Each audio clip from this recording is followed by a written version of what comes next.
ঠিক যেন Martin Luther king বীরের বেশে ফিরে এসেছেন বাংলার জমিনে। তার আগমনে বাড়ছে বৈষম্য কমার প্রত্যাশা, সাম্য, ন্যায় বিচার, মানবিক মর্যাদা পাওয়ার স্বপ্ন বুনছে অগণিত মানুষ। এই পরিকল্পনা দেশের মানুষের স্বার্থে, দেশের উন্নয়নের জন্য। দেশের মানুষের ভাগ্য পরিবর্তন করতে চান তারেক রহমান। গণতন্ত্রকে শক্তিশালী করার প্রবল ইচ্ছা এই নেতার, আর সেই পরিকল্পনা বাস্তবায়নে জনসাধারণের সহযোগিতা চান তিনি। এই সারা বাংলাদেশে গণতন্ত্রের শক্তি যত মানুষ উপস্থিত আছেন, প্রত্যেকটি মানুষের সহযোগিতা আমার লাগবে। 1963 সালের 27শে আগস্ট ওয়াশিংটনের লিঙ্কন মেমোরিয়ালে লাখো মানুষের সমাবেশে মার্টিন লুথার কিং বর্ণবৈষম্য মুক্ত যুক্তরাষ্ট্র গড়ার কথা তুলে ধরে বলেছিলেন, আই হ্যাভ আ ড্রিম। 25শে ডিসেম্বর সেই বয়ান ফিরে এলো তারেক রহমানের কণ্ঠে একটু ভিন্ন রূপে। I have a plan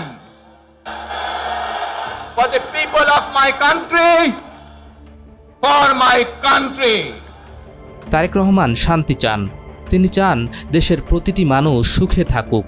সুন্দর এই বসুন্ধরায় সব আধিপত্যবাদীদের ষড়যন্ত্র রুখে দিতে চান শহীদ জিয়াউর রহমানের এই উত্তরসূরি। আধিপত্যবাদ শক্তির গুপ্তচরেরা বিভিন্নভাবে ষড়যন্ত্রে এখন লিপ্ত রয়েছে।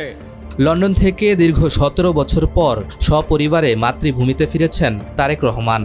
বিমানবন্দর থেকে তিনি সরাসরি চলে যান 36 জুলাই এক্সপ্রেসওয়েতে গণসংবর্ধনা স্থলে।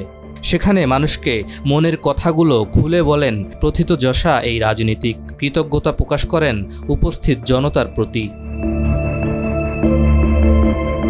মার্টিন লুথার কিং জুনিয়র ছিলেন যুক্তরাষ্ট্রের একজন ব্যাপটিস্ট ধর্মযাজক ও নাগরিক অধিকার আন্দোলনের নেতা।